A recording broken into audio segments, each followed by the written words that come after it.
Welcome, you're watching the Mutual Fund Show. I'm Tamanna Inamdar. This is the show where we focus on how to make mutual funds work for you. Now, we have a very interesting topic today. I'm speaking with Udayan Adhe. And Udayan, I must admit that I thought of calling you on the show after seeing a post that you put out, where you talked about 3 kinds of mutual funds to avoid. And I thought that's something, we should share and discuss with our viewers as well, because we are constantly hearing and talking about mutual funds that you should be buying and, where you should be investing, but what should you avoid? So let's start with you setting the context of what are these 3 kinds of funds, and then we'll go into detail for each one of them. Absolutely, Tamanna. Good afternoon to you. Glad to be here. And, like you said, right, everyone keeps talking about, everyone has that question, which is the best mutual fund to buy? What should we buy? I'm sure you get that question also almost every day. When you're talking to your friends at a family dinner, that's the question. And while we have to understand the motivation of this question, right? Where can we get the highest return? That's what people actually want to know. There's no way to know that. We all know we can't predict the future.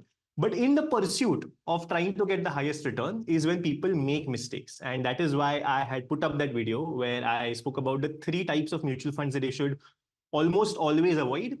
And the 3 of these mutual funds are, first up, a sectoral fund or a thematic fund. Because with sectoral thematic funds, we'll get into the specifics of it, but the risk thus becomes too concentrated.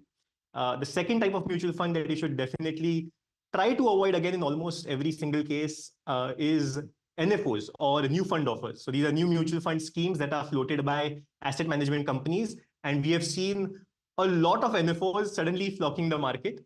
And the third kind of mutual fund that, again, you should avoid is a credit risk fund. So the first 2 funds are equity-oriented funds or funds that typically invest in stocks. NFOs can also be debt funds, but most of the new NFOs coming in are equity-oriented funds, whereas a credit risk fund invests in bonds, risky bonds. It has risk in its name, and we'll get into why as well you should avoid it. Yeah, okay. So the 3 kinds of funds that Udayan says we should avoid. Now, when you say avoid, is this without exception, or there are specific, sort of parameters to think about? And I'm asking this because we're drowning in NFOs right now. There is a new fund on offer pretty much every day. And it's a bit of a blanket statement saying to avoid anything new or any new fund offer altogether, isn't it?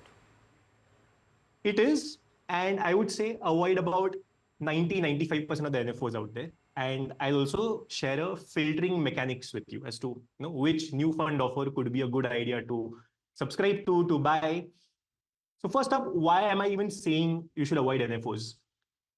That's because when a new fund offer is floated, we don't have any track record whatsoever.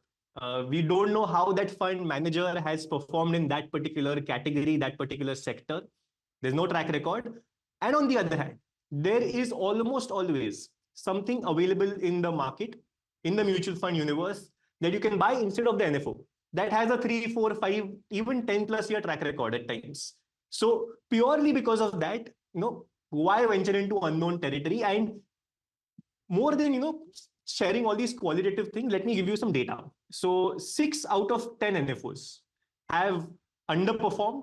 And these are NFOs that I'm talking about since 2019 January. So 6 out of 10 NFOs have underperformed the benchmark or Nifty 500. That's number 1. And number 2, only 26% of NFOs, so that's 1/4 of NFOs that have been floated, stay in the top 25% of their category, which is once again eye-opening, right? Because people flock to these NFOs. Going back to the first question, you want higher returns. So you think that NFO is your avenue to get the high returns. But if the last 5-year data suggests that that is not true, then why are we flocking towards it? When there is something better available on the other hand that has a proven track record. So, my question, just to counter on that NFO question, Udayan, is that in that sense, every fund which has a good track record right now was an NFO at some point? Absolutely. Yeah. So then that seems a little unfair, because then you don't allow any new product into the market to really thrive. What happens to innovation? So just playing devil's advocate here. I mean, how do you know you're not missing out on a great opportunity because you've just said, okay, I'll go with what is already there? Great question, because that is usually what people come up to me with as a counter. Or, the thing is, though, look, all of us have limited capital to invest at the end of the day, right? Let's say someone is doing a 10,000 per month SIP or is investing 10 lakhs in the market as a lump sum. That is the limited capital they have. So now they have to be prudent as to how they allocate that capital. Now, in a situation where, let's say, a new fund offer, an NFO, has been floated, which invests in a particular kind of a fund. So let's say it invests in blue chip funds or it invests in manufacturing funds. Now, in this case, I am almost always certain that there is a fund that has been a blue chip fund or a manufacturing fund that has been floated in the past. So you just have more data to work with, and the odds of making a mistake then kind of reduce. Again, there have been NFOs. I will counter my own point and say like HDFC Defense Fund, right? That is an NFO. That's a relatively newer fund that has done exceedingly well. 100+% returns in the past 1 year. It's the talk of the town.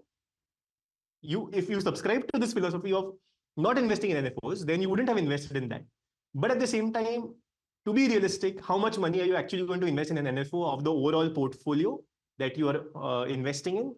And at the same time, could there also be a defense fund before that potentially also would have given you good returns? So the idea is to try to minimize risks. And I think with a framework like this, just invest in a parallel, similar kind of a fund instead of a completely new offering from a fund house. So NFOs, really think about it before you get into them. That's point number one from Udayan. Let's come to the second point, which is sectoral funds. Now, sectoral funds, they have made people money. It's not like they haven't. And again, it's a big part of the new fund launches we're seeing are in fact thematic and sectoral funds. What is the downside according to you? So with sectoral funds, right, I'll say, when I say never invest in sectoral funds, it comes with a small asterisk. And that asterisk would be, do not invest more than 10, 15, or if you're very, very bullish on something, if you've done your research, then more than 20% of your money in one particular sector. And there's a very straightforward rationale for it.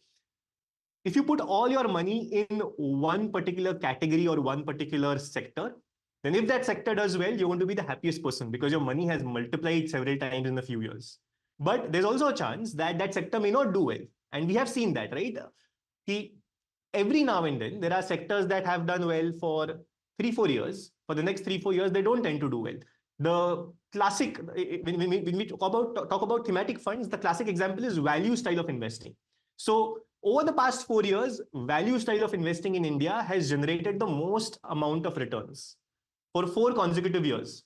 But guess what happened 3 years before that, from 2018 to 2020? Value style of investing was the worst performing style of investing. So once again, if you really want to invest in a sector, keep your exposure to a sectoral fund to 10 or 20% of your portfolio. And while you're doing that, also make sure that the other money that you're investing is not investing in that same sector. Because let's say you're investing in a manufacturing sectoral fund, and the rest 80% of your money, let's say, is split over 2 or 3 mutual fund schemes. Now, even if in those 2 or 3 different mutual fund schemes, you are investing a large part of that money in manufacturing, in the manufacturing sector, could be any sector for that matter. And if you're also investing in a sectoral fund, then again, you're having too much exposure to one sector. And if it doesn't do well, you're again going to potentially lose out money, or opportunity cost is going to be significantly high. Udayan, let me come to the third one, which you talked about, credit funds. Now, explain in some detail what kind of funds these are and how popular they are, and why you are a bit, I would say, not so bullish on this. So credit risk funds, to put it simply, let's say, Tamanna, I want some money. I know you. So I come to you and say, Tamanna, I need 10,000 rupees. Why don't you give it to me? Now, when I say that, you will analyze whether I have the ability to pay that money back to you. Now, this also happens with very large institutions, large banks, or when we take loans, right? The bank analyzes whether we can pay that loan back. So as per the financial system, there is a mechanism to rate how likely is a borrower, how likely they are to repay the loan. And based on that, then they get rated a particular grade. Now, with credit risk funds, you get amongst the lowest grades in the fund. So the bonds that have the lowest grade, the borrowers that have the amongst the lowest grades, they form a part of that bond fund. So let's say tomorrow you go to the government of India, which has a sovereign rating. There, that's the highest rating along with AAA that you can get. But what if the rating is triple C or triple B or BB plus? It gets into too much of the nitty-gritties of it when I mention all these ratings. But in credit risk funds, you are potentially investing in bonds where the likelihood of you getting that money back is significantly lower than something that is highest rated. So once again, right, the idea behind all these three mutual fund types or mutual fund categories that you should avoid, the idea is very simple. Because I believe investing is a loser's game. That means if you make mistakes, you're going to end up not really getting a satisfactory result. You don't have to hit a big winner. You don't have to hit a Virat Kohli like cover drive. That's a winner's game. Cricket, tennis, those are winners' games. You have to be skilled enough to be able to actually come out triumphant. But in investing, if you try to avoid mistakes, and we won't eliminate each and every mistake, but if you avoid mistakes, do as much as you can, then anyway you're going to end up winning. And once again, with credit risk funds, if the ability for that fund to pay you back is lower, then why invest in that? And why invest in that for 1 or 2 extra percent? Because just to give you an idea, if you had invested 1 lakh rupees and that grows at about 7% for 10 years, you have about 1.952 lakhs. If it grows at 8%, 1% higher, you have about 20,000 extra, 15, 20,000 extra. So for that, why do you want to take on that additional risk where you may not even get that 1 lakh back that you've invested? Okay, so we've talked about what funds you should not look at, but then let me ask you the question in reverse, Udayan. What are the parameters to pick funds now? And maybe one of them is that a fund that has a great track record, that's not information that everyone knows how to access. Absolutely, absolutely. So the kind of metrics that you would look at is, so one more reason, by the way, Tamanna, sectoral funds or thematic funds have become so popular is because almost every single mutual fund investing platform and website now allows you to filter returns as per performance. So what most people do is they click on that filter that allows them to see which is the best performing fund in the past 1 year, in the past 6 months. And invariably, there are certain sectors that have done exceedingly well. So they start investing in that. Now, instead of looking at 1 year returns or just blocked returns, trailing returns, it's essentially to look at something called as rolling returns. What do you mean by rolling returns? Let's say now you're looking at 5-year trailing returns from today. So that is about 28th August 2020, 27th August 2024. So you look back at the returns that the past 5 years have generated, which will give you the returns from one point to the other. But rolling returns, they look at all the data points. Let's say looking at rolling returns from 2010. Now in that case, they look at 5-year blocks. All the 5-year blocks that have been in existence from 2010 to 2024. So you look at 1st January 2010 to 1st January 2015. 2nd January 2010 to 2nd January 2015. What this allows you to do is, it tells you whether a fund has been a consistent performer. Because there have been funds that perform well at certain times and not well at other times. But with rolling returns, that kind of gets evened out and you get a better analysis of what kind of returns that you get. So that's number one. Number two is the capture ratio. So this means if, let's say you're investing in blue chip companies, India's largest companies, large cap companies, you would want to look at when your fund has gone up 10%, and the index has also gone up 10%, then has your fund captured the entire 10% move? So ideally, if the index or the corresponding benchmark goes up by a certain amount, you want your fund to perform a little better. But more importantly, when it starts going down, let's say in 1 year, the Nifty 50 is down 20%. You want your large cap oriented fund to not fall 20%. You want it to fall a little lower. So ideally, the capture ratio should be about 1. If it's about 1.5, that is great.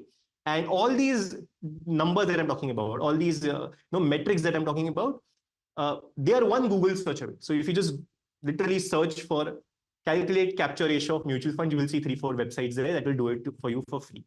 So that is the second. And the third is purely in terms of overlap or portfolio construction.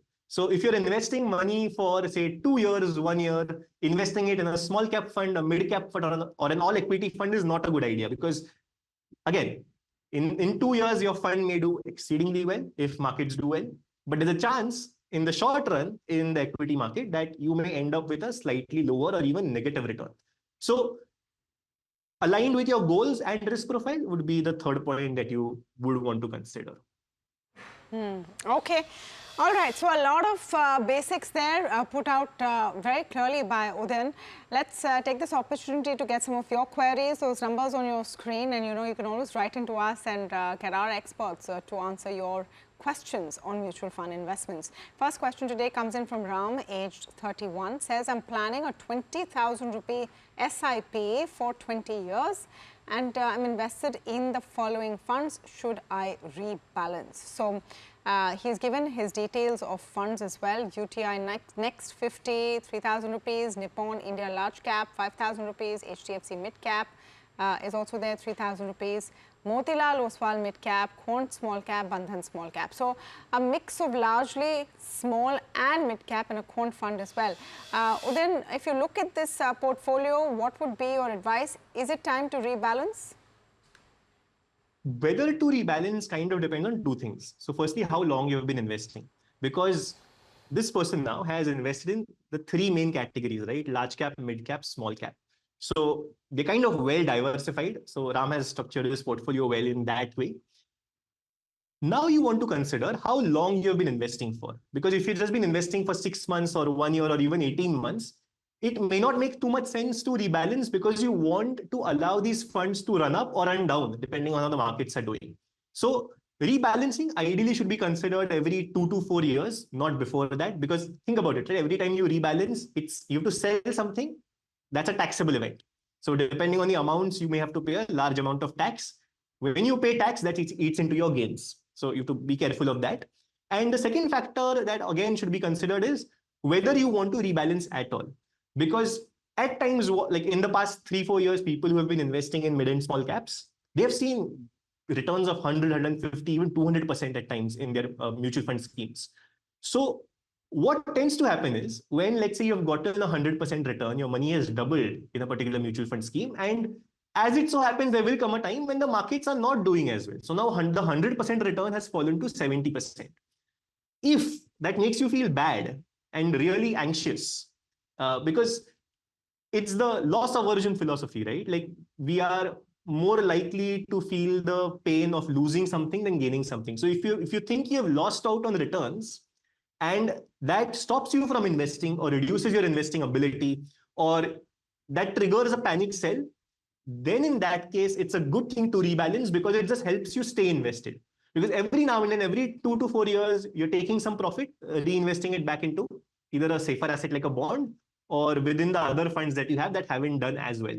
So if that is something that is going to make you feel comfortable, then go ahead with it. But only think about it at least after 2 years, if not 3 and 4 years. So you let the portfolio run, let the different categories do what their job is. Okay. Thank you so much, Udayan, for joining us today and giving us your perspective on what funds not to invest in, what to look for while investing in funds, and also answering some of our viewers' queries. Udayan there with his advice, and thank you for speaking to us.